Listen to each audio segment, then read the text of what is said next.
আমরা এখানে অনেক চাকরিজীবী ছিলাম, রিটায়ার হয়েছি। আমরা সামান্য নিজেদের ভবিষ্যৎও আপনারা করবেন।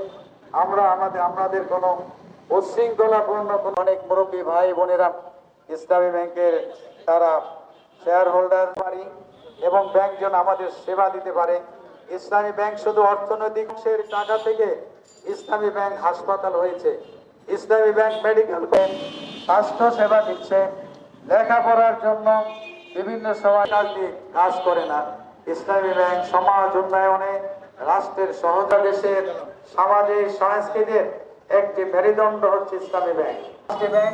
SIBL, first security bank, Exim bank, national bank সহ ব্যাংকগুলো যে যারা লুট করেছে সকল লুট করতে হবে এবং তার যত সম্পদ আছে স্থাবর টাকা তারা নিয়েছে, 11টি ব্যাংকের টাকা তারা নিয়েছে।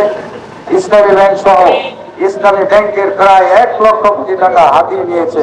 সেই টাকাগুলো তার সম্পদ বিক্রি করে সেগুলো থেকে ব্যাংকে ফেরত দিতে হবে এবং যাতে গ্রাহকরা তারা ক্ষতিগ্রস্ত না হয়।